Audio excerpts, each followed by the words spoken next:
Good morning, everyone. PatBenage here, the evolution coach, creator of the 6-week shift and the inner path, and author of this inspirational blog, Soul Talk. This morning, what I'd like to do is, I'm still talking about the whole soul journey and sort of our awakening process and our evolutionary process of becoming who we are.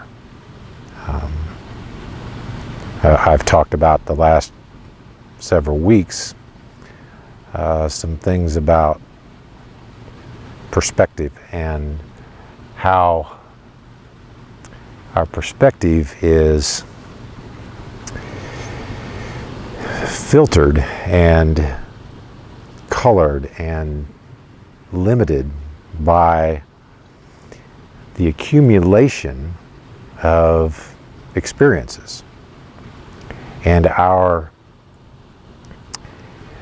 identifying with those experiences. And in last week's message, I talked a little bit about being the experiencer rather than the experience. And so I want to get a little bit more into what does that mean? What does that look like? How do I do that? How do I get out of my mind? How do I begin to let go and shift my identity from the experiences to the experiencer? Innately, we all know that we are the one experiencing all of these things. But what happens, and I've mentioned this before, is that our mind and ego, they hijack that idea and think that they are the one that's experiencing. So the mind believes it is the one. It is the true identity. And then everything funnels through there. And so it's hijacked soul's energy, soul's life force, essentially, and is using it.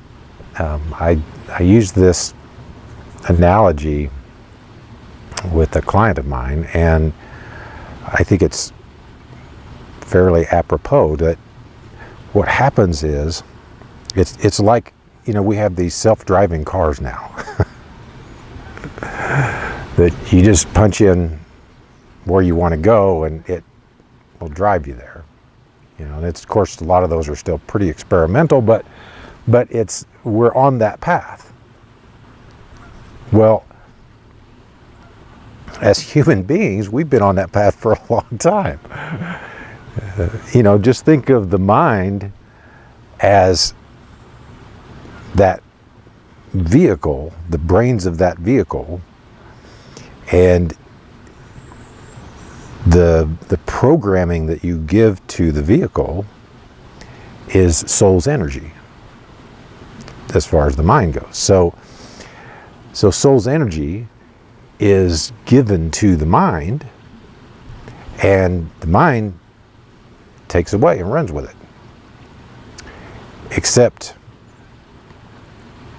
it's like it's somewhere along the line it malfunctioned. And we've had all of these sci-fi movies over the years that talk about AI and how it basically runs away with itself, like the Terminator series and various different things. So that's essentially what the mind has done with soul's energy. It has taken it and run with it, and it's not willing to let it go. Because it's a very advanced computer. It's a very advanced machine that thinks it's alive. And mind and ego are only alive because of soul. They only appear to have life because soul's energy is within us and enlivens us. But the truth of who I am is soul.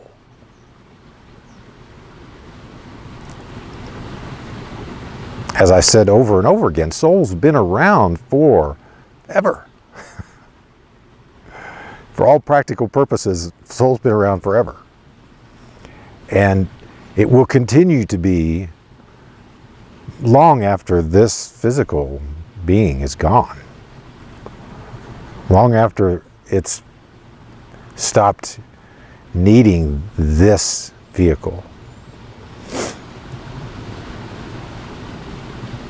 You know, we out-survive our cars most of the time and other machines. And the truth is the same with soul and the human machine. But in the meantime, what do we do to shift this? How do we get out of this? You know, how do we disengage soul's life energy from mind and ego? And when I say mind and ego is the initial hijacker of that energy, but then it gets hijacked by all of the experiences that we give our attention to. And remember, attention is our power. Attention is the where our life energy is directed, what it's given to. So whatever I give my attention to, that's what I'm giving my power and my energy to, my life force to. So how do I disengage that? How do I cut that off so that I can, as soul, take my power back, take control back, begin to direct my life rather than being on autopilot. And autopilot only knows how to react to things based on previous programming. So that's the subconscious mind and the unconscious mind that are directing all of our actions, all of our thoughts, all of our words, all of our actions. They're directed by our subconscious mind until we decide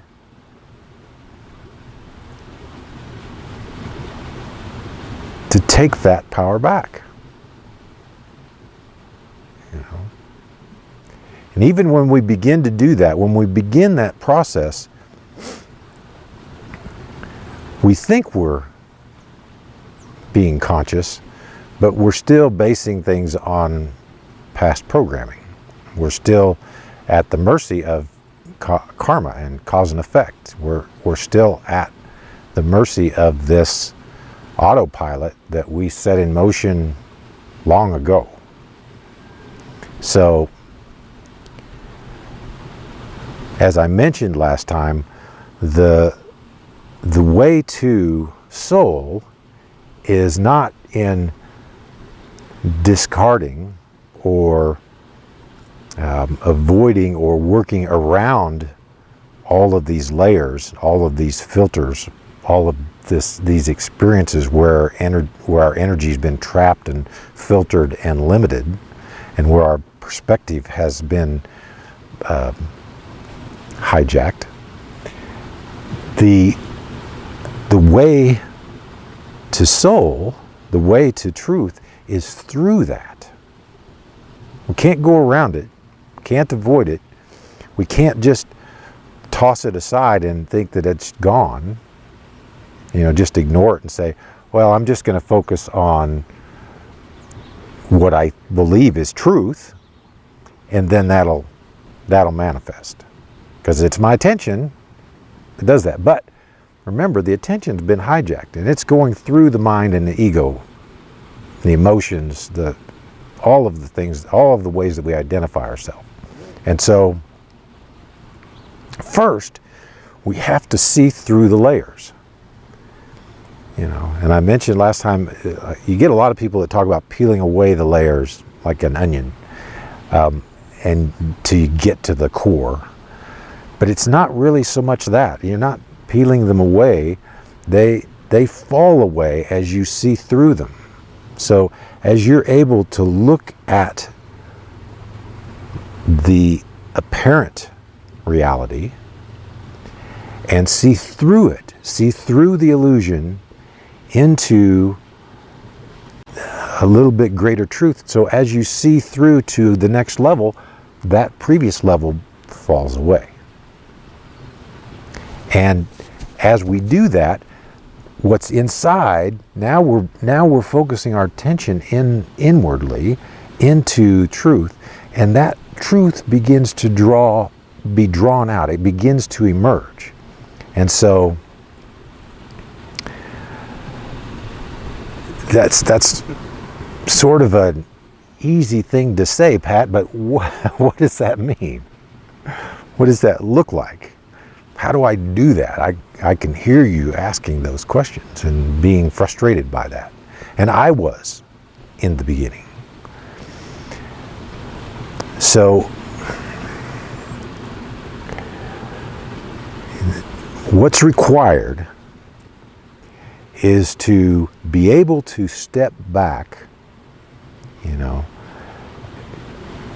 step back in your perspective, in your point of view, to see a broader picture, to see how all of this has come to be, how it's played out, how you've gotten to this point to some degree, and what it really means. What is the opportunity here for you? So anywhere that you have resistance, anywhere that you have limitation, anywhere that you have something that makes you, or makes life seem imperfect, that's an area that you must see through. That's an illusion. What you have to take, you don't have to, and nobody has to do anything, but if your goal is truth, then you have to take the position that truth is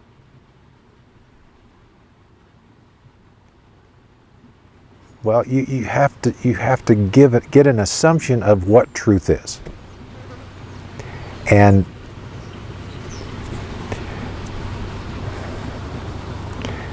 there, like I said, there is just one truth, and the truth of things, whether you believe this or not,